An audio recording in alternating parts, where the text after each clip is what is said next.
Kathleen here, welcome back to my channel. Today I'll be reviewing DX9 War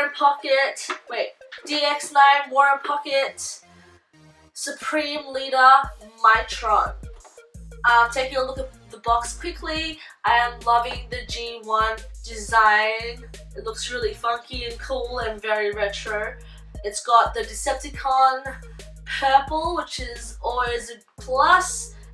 Now this box is covered with orange stickers everywhere, and I was wondering why that was. And one of the stickers here on the side, I just kind of put it to the light, and I noticed it was a picture of his gun mode, and I guess they covered that up because so when this goes through customs, they don't see the picture of the gun, and they don't ban it because this is technically not legal where I'm from. And I'm not telling you where I'm from. You need a gun license to own this, and yes, I do, maybe. And so that's the reason why there's orange labels all around it, because they're trying to be sneaky. On the back of the box, it shows all the other War in Pocket figures, which has got the Devastator, as well as Ratchet, Ironhide, as well as much more. Also at the back, it shows what it looks like useless stats in this case, because it doesn't say anything apart from like box on top of box that are different heights. But can you believe that there's a mini Devastator? Like, I'm pretty excited about that. So quickly, let's take a look at what's inside the box. So it has a gun barrel, energon weapons, a gun stock, and of course the Supreme Leader Mightron. So here is the gun that he shot Optimus with. It was all bloody Hot Rod's fault. Here is an energon mace and an energon sword. These all have a 3 to 4 millimeter pegs that just kind of plug into his fist. Moving on, we have his gun barrel and his gun stock and Megatron himself. That is not in focus, that's why I use photos. Straight away, you can see the shoulder popped out. This is held on by friction. It is quite annoying. Besides the arm being loose, the gun barrel is also being held very loosely. It does stay on there. It just doesn't really need much effort for it to pull off. But in gun mode, I noticed that it is actually held on quite tight. I had to actually shave off some plastic for this to fit in gun mode, and now it's just tight. Before I couldn't even put it on, hence the shaving of plastic. His ball joints on his hips are also very loose, but he manages to still pose and stand very well.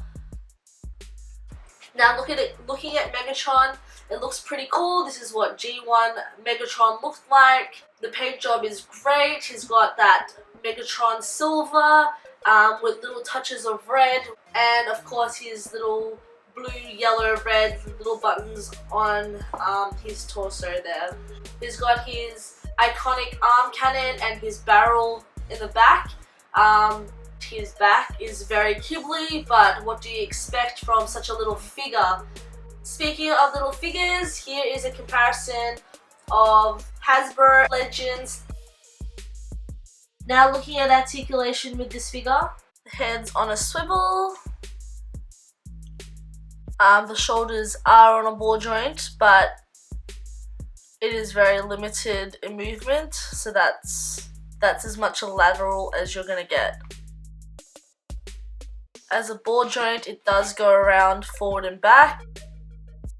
It also has a bicep swivel, and it also has a wrist rotation. It's really hard, I can't do it. It's stuck in there. I feel like if I try, it'll break off. This has also an elbow bend. It doesn't have waist rotation, but the hips are on a ball joint, making the legs do whatever they like. There are slits on the thighs that allow you to have a thigh swivel. There is a knee bend